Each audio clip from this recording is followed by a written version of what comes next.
Welcome back to Jammin' Games. I am Steven. He is Wyatt. We're here today to watch some Pioneer. This is Matt on the left is playing. It's a snow aggro deck. There's a bunch of stuff out of Kaldheim that he's trying to make work in a snow pile.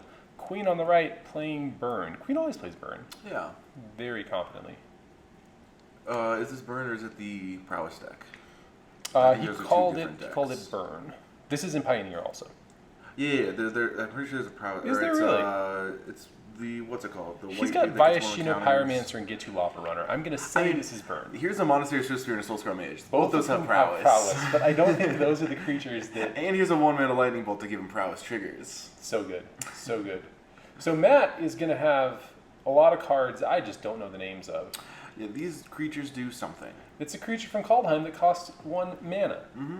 It also has snow somewhere in the text of the card. I'm sure of it. Because it's a frosty-looking little guy. The problem is that you still have 20 life if you're playing snow creatures, and Queen knows how to attack on that axis. See, this is just Prowess. I was right. You're saying that. There's no Clever Luvamancer. Has Clever Luvamancer found a home? Clever Luvamancer? Which one's that? It's the one card you just mentioned. It's the red super Prowess dude? No, it's not. It's the white one. Oh. It's the white one that gets +2/+2 whenever you cast a non-creature. Oh, it's that one. Yeah. It's a really good card. Yeah. I don't think there's a home for it. I think it's 2 mana, right? It's 1. It's a 0/1. Oh, okay. So it can't. You have to have something to. And it doesn't have haste, and, but still cool. All right, so light up the stage for Queen.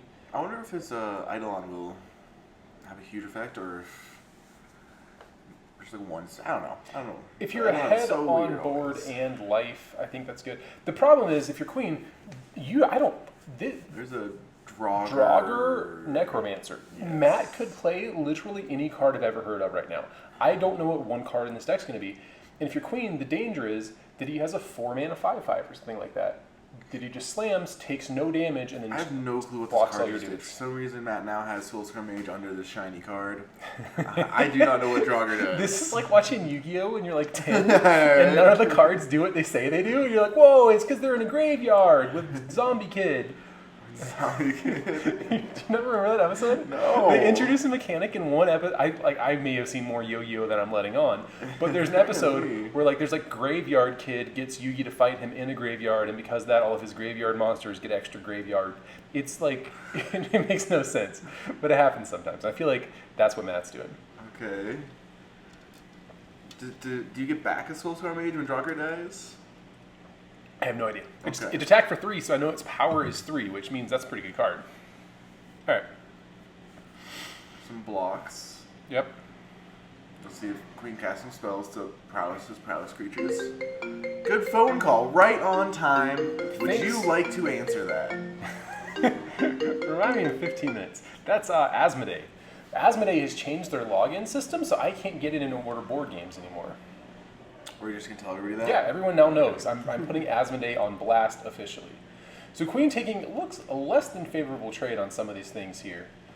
But he's getting to keep the Eidolon and the Great Revel in play, and most likely threaten lethal on Matt with a few of these cards. I mean, Queen looks like he has 3 cards, 2 to 3 cards. These Draugr Necromancers, if I knew what they did, I would be impressed. Just, what is this guy doing with all 3 of these things?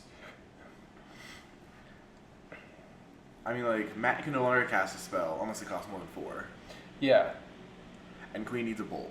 Okay, so if it's a 4/4 for God's sake, and if a non-token creature an opponent controls would die, exile the card with an ice counter instead. You may cast spells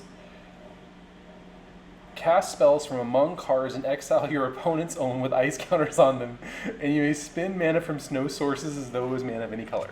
So it's pretty good. If you can make a trade-off, you get to steal your opponent's shit. It's like a Dothy Voidwalker. It kind of reminds me of Kalitas. It is. It's also like a Voidwalker, too, because it gives them counters that stay on the creature. I don't even know if they do. Kalitas just turns it into an immediate threat, though. Honestly, I was reading that card, I got fucking bored. There's so many words on it. Yeah, I cannot get through that entire card. Ghitu Lavarunner, which is being ridiculous if you accept 1/1. It's a 1/1 or a 2/1/2, but then it becomes a 2/2 with haste. It's a 1/2 and it becomes a 2/2. Yeah, it gets +1/+1 haste. I played that game. Remember Standard? No. It was a format in Magic. It's just a legend at this point. No one knows about it.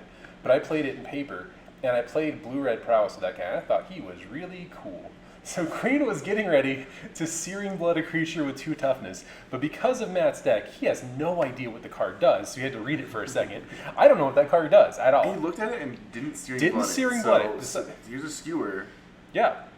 Like, it's Ascendant Spirit. Okay, so it could have transformed into a 2/3. It's like the Figure of Destiny that can level up into a slightly bigger Figure of Destiny every turn. Yeah. Yep. I think it's 1 mana becomes a 2/3, 3 mana becomes a 4/4, 6 mana becomes like a 6/6 flyer. Yeah, just keep all of those are probably right. Yeah, I know, right? I can say whatever I want. It becomes a dragon with fire breathing, like. Yeah. Kaldheim. This deck is like mono Kaldheim tribal, but it seems like there was actually some decent stuff in there. Like some of these cards have a decent power level. Yeah, I mean, I guess if you're playing in Pioneer, you don't get access to Cold Snap like Modern does. Yeah, true. So like you miss out on like scrying sheets for like a utility land. You miss out on what's the namesake of mono red snow Skred. decks? Skred. Skred. I don't know if you would play. You probably could play Skred. It's a good removal spell. I'm sure there's other good snow permanents. Can't think. Tons of good ones. Tons of good ones. Arkham's Astrolabe. That one is very good. Yeah, it's the best snow permanent. That would be the best snow permanent ever. Sadly, not really legal in many formats. Legal in 0 formats. Legal in Vintage. Legal in Vintage. Is it a 4? You play 4 in Vintage? I don't know if they even play it. I think it doesn't matter. So if you look at Matt's, this is going to distract all the viewers and you. There's a little black dot on the back of Mac's arm right now. And I feel like there's either dead pixel on our camera. It's not on the screen. How frustrating. Oh, anyway, wow. The game has progressed while we were talking about this. Matt is making a 2/3 Parrot 2. Is it 1/2/3 blocker? It's a 1/2/3 blocker, but He's dead anyways. All right. Thanks for watching. See you next round.